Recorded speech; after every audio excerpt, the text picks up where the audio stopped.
All right, chapter 10 in Esperanza Rising, Las Papas, which is potatoes. Esperanza almost never left Mama's side. She sponged her with cool water and fed her teaspoons of broth throughout the day. Miguel offered to take over the sweeping job for her, but Esperanza wouldn't let him. Irene and Melina arrived each morning to check on Mama and to take the babies.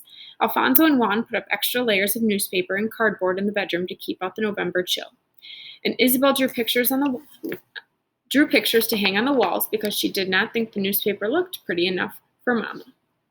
The doctor came back a few weeks later with more medicine. She's not getting worse, he said, shaking his head, but she's not getting better either. Mama drifted in and out of fitful sleep, and sometimes she called out for Abuelita. Esperanza could barely sit still and often paced around the small room. One morning, Mama said weakly, Esperanza. Esperanza ran to her and took her hand. Abuelita's blanket, she whispered. Esperanza pulled her valise from under the bed. She had not opened it since before the dust storm and saw that the fine brown powder had even found its way deep inside, as it had found its way into Mama's lungs. She lifted out the crocheting that Abuelita had started the night Papa died. It seemed like a lifetime ago. Had it only been a few months? She stretched out the zigzag rows. They reached from one side of Mama's bed to the other, but were only a few hands wide, looking more like a long scarf than the beginnings of a blanket. Esperanza could see Abuelita's hairs woven in, so that all of her love and good wishes would go with them forever. She held the crocheting to her face and could still smell the smoke from the fire and the faintest scent of peppermint. Esperanza looked at Mama, breathing uneasily, her eyes closed. It was clear she needed Abuelita. They both needed her. But what was Esperanza to do? She picked up Mama's limp hand and kissed it. Then she handed the strip of zigzag rose to Mama, who clutched it at her chest. What had Abuelita told her? Or what had Abuelita told her when she'd given her the bundle of crocheting? And then she remembered. She had said, "Finish this for me, Esperanza, and promise me you'll take care of Mama." After Mama fell asleep, Esperanza picked up the needlework and began where Abuelita had left off. 10 stitches up to the top of the mountain, add 1 stitch, 9 stitches down to the bottom of the valley, skip 1. Her fingers were more nimble now, and her stitches were more even. The mountains and valleys in the blanket were easy, but as soon as she reached a mountain, she was headed back down again into a valley. Would she ever escape this valley she was living in? This valley of Mama being sick? What else had Abuelita said? After she had lived many mountains and valleys, they would be together again. She bent over her work, intent, and when her hair fell into her lap, she picked it up and wove it into the blanket. She cried when she thought of the wishes that would go into the blanket forever. Because she was wishing that Mama would not die. The blanket grew longer, and Mama grew more pale. Women in the camp brought her extra skeins of yarn, and Esperanza didn't care that they didn't match. Each night when she went to bed, she put the growing blanket back over Mama, covering her in hopeful color. Lately, it seemed Esperanza could not interest Mama in anything. "Please, Mama," she begged. "You must eat more soup. Please, Mama, you must drink more juice. Mama, let me comb your hair. It will make you feel better." But Mama was listless, and Esperanza often found her weeping in silence. It was as if after all her hard work in getting them here, her strong and determined mother had given up. The fields frosted over, and Mama began to have trouble breathing. The doctor came again with worse news. She should be in the hospital. She's very weak, but more than that, she is depressed and needs nursing around the clock if she is to get stronger. It is a county hospital, so you would not have to pay, except for the doctor bills and medicines. Esperanza shook her head no. The hospital is where people go to die. She began to cry. Isabel ran to her, crying too. Hortensia walked over and folded them both into her arms. No, she's going to the hospital to get better. Hortensia wrapped Mama in blankets, and Alfonso drove them to the Kern General Hospital in Bakersfield. The nurses would let Esperanza stay with Mama only a few minutes. And when Esperanza kissed her goodbye, Mama didn't say a word, but just shut her eyes and drifted off to sleep.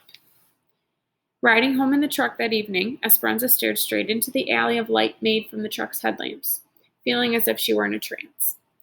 "Hortensia, what did the doctor mean when he said that Mama was depressed?" In only a few months, she has lost her husband, her home, her money, and she is separated from her mother.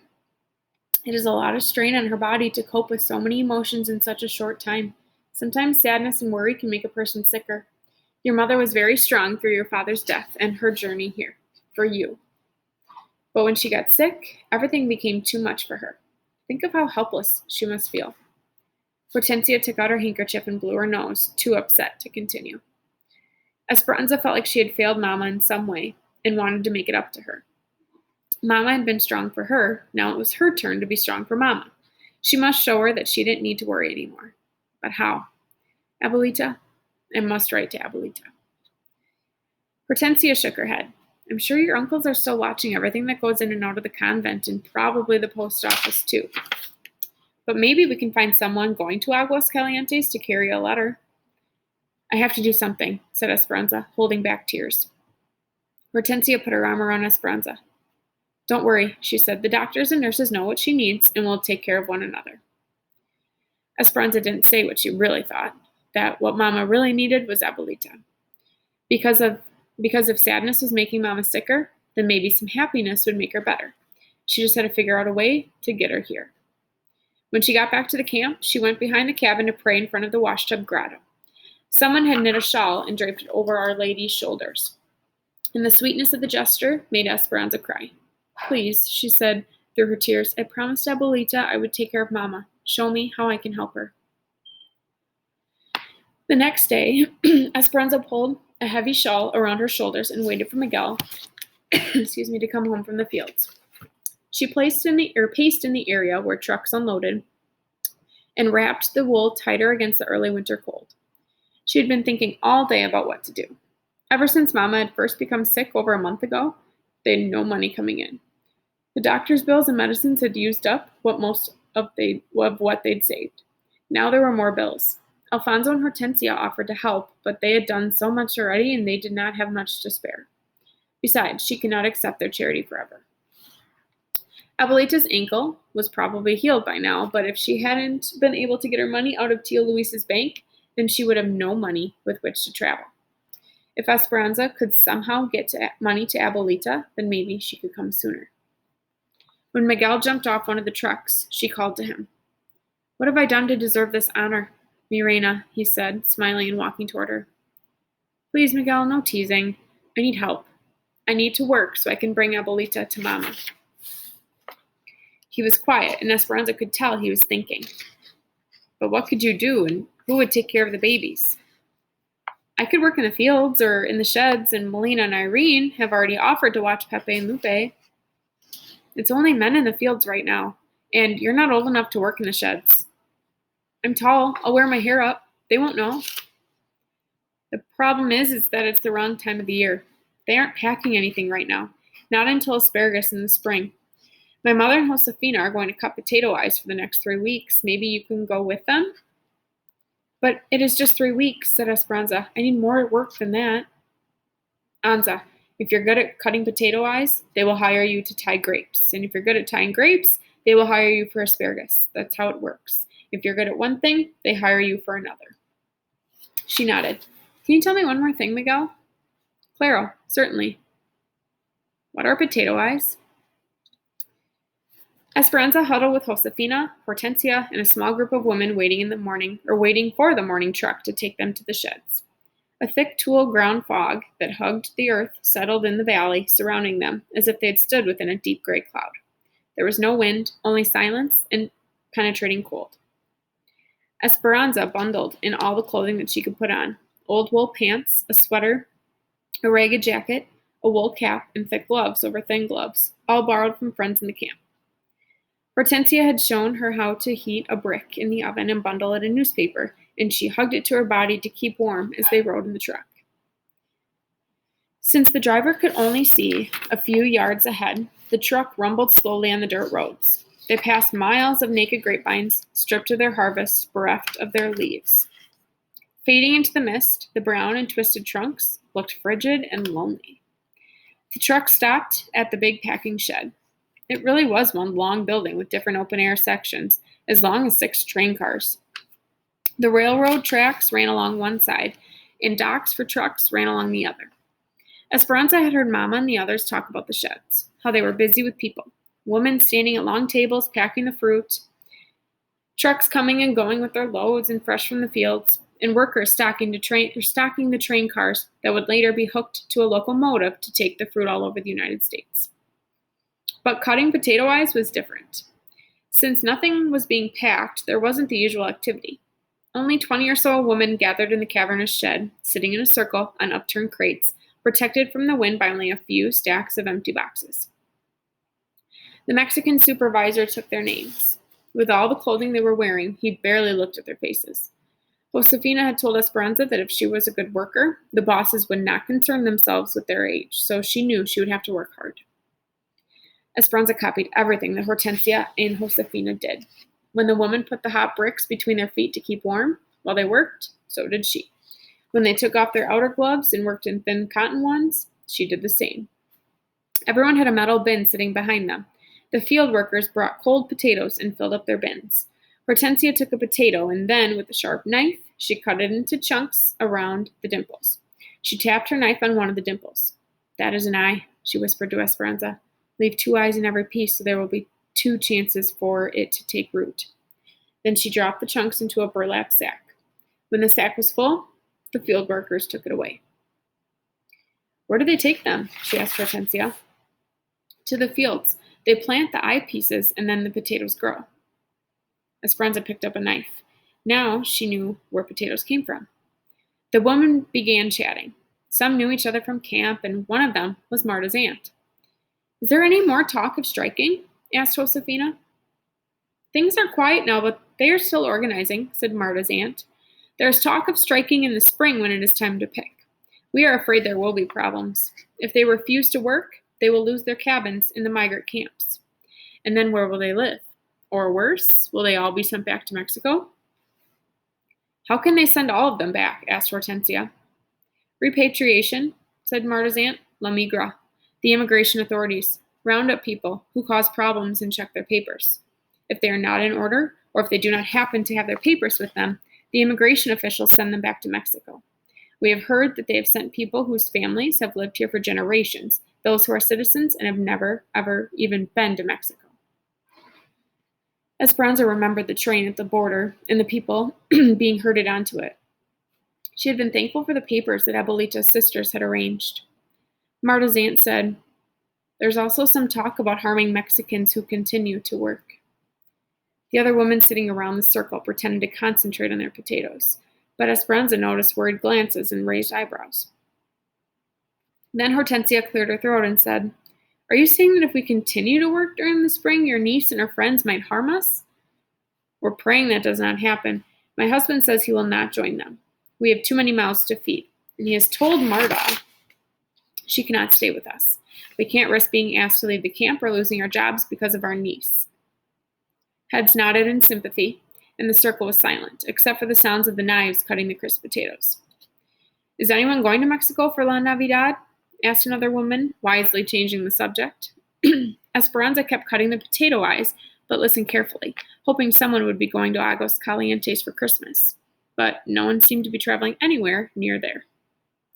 A worker refilled Esperanza's metal bin with another load of cold potatoes. The rumbling noise brought her thoughts back to what Marta's aunt had said. If it was true that the strikers would threaten people who kept working, they might try to stop her too.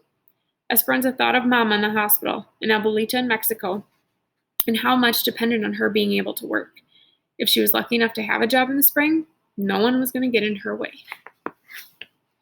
A few nights before Christmas, Esperanza helped Isabel make a yarn doll for Sylvia while the others went to a camp meeting. Ever since Esperanza had taught Isabel how to make the dolls, it seemed there was a new one born each day, and monas of every color now sat in a line on their pillows. "Sylvia will be so surprised," said Isabel. "She has never had a doll before." "We'll make some clothes for it too," said Esperanza. "What was Christmas like at El Rancho de las Rosas?" Isabel never tired of Esperanza's stories about her previous life. Esperanza stared up at the ceiling, searching her memories. Mama decorated with Advent wreaths and candles. Papa set up the nativity on a bed of moss in the front hall. And Hortensia cooked for days. There were empanadas filled with meat and sweet raisin tamales. You would have loved how Abuelita decorated her gifts. She used dried grapevines and flowers instead of ribbons. On Christmas Eve, the house was always filled with laughter and people calling out, "Feliz Navidad!" Later, we went to the cathedral and sat with hundreds of people and held candles during midnight mass. Then we came home in the middle of the night, still smelling of incense from the church, and drank warm atole de chocolate and opened our gifts. Isabel sucked in her breath and gushed. What kind of gifts? I can't remember, said Esperanza, braiding the yarn doll's legs. All I remember is being happy. Then she looked around the room as if seeing it for the first time. One of the table legs was uneven and had to be propped up by a piece of wood so it wouldn't wiggle. The walls were patched and peeling. The floor was wood plank and splintery, and no matter how much she swept, it never looked clean. The dishes were chipped and blankets frayed, and no amount of beating could remove their musty smell. Her other life seemed like a story she had read in a book a long time ago, un cuento de hadas, a fairy tale. She could see the illustrations in her mind. The Sierra Madre, El Rancho de las Rosas, and a carefree young girl running through the vineyard. But now, sitting in a cabin, the story seemed as if it were about some other girl, someone Esperanza didn't know anymore. What do you want for Christmas this year? Asked Isabel. I want Mama to get well. I want more work, and she stared at her hands and took a deep breath. After 3 weeks of potato eyes, they were dried and cracked from the starch that had soaked through her gloves. I want soft hands. What do you want, Isabel? Isabel looked at her with big doe eyes and said, That's easy. I want anything. Esperanza nodded and smiled. Admiring the completed doll, she handed it to Isabel, whose eyes, as usual, were excited. They went to bed, Isabel in her cot, and Esperanza in the bed that she had made Mama and slept in. She turned toward the wall, yearning for the holidays of her past, and repeated what was becoming a nightly ritual of silent tears. She didn't think anyone ever knew that she cried herself to sleep until she felt Isabel patting her back. Esperanza, don't cry again. We'll sleep with you if you want. We? She turned toward Isabel, who was holding the family of dolls. Esperanza couldn't help but smile and lift the covers. Isabel slid in beside her, arranging the dolls between them. Esperanza stared into the dark. Isabel had said nothing, but she had always had everything. Esperanza wanted what she had. She wanted so few worries that something as simple as a yarn doll would make her happy. On Christmas Day, Esperanza walked up to the front steps of the hospital while Alfonso waited in the truck. A couple passed her carrying gifts wrapped in shiny paper. A woman hurried by, carrying a poinsettia plant and wearing a beautiful red wool coat with a rhinestone Christmas tree pinned to the lapel. Esperanza's eyes riveted on the coat and the jewelry. She wished she could give Mama a warm red coat and a pin that sparkled. She thought of the gift she had in her pocket. It was nothing more than a small smooth stone that she had found in the fields while weeding the potatoes. The doctor had moved Mama to a ward for people with long-term illnesses. There were only 4 other people on the floor, and the patients were spread out, their occupied beds scattered among the rows of bare mattresses in the long room. Mama slept and didn't even wake to say hello. Nevertheless, Esperanza sat next to her, crocheted a few rows in the blanket, and told Mama about the sheds and Isabel and the strikers. She told her that Lupe and Pepe could almost walk now, and that Miguel thought that Papa's roses showed signs of growth. Mama didn't wake to say goodbye either. Esperanza tucked the blanket around her, hoping that the color from her blanket would slowly seep into Mama's cheeks. She put the stone on the night table and kissed Mama goodbye. Don't worry, I'll take care of everything. I will be La Patrona for the family now. All right, that's everything. We have a Google form attached to the assignment, so please do that before you're done, and then that's everything.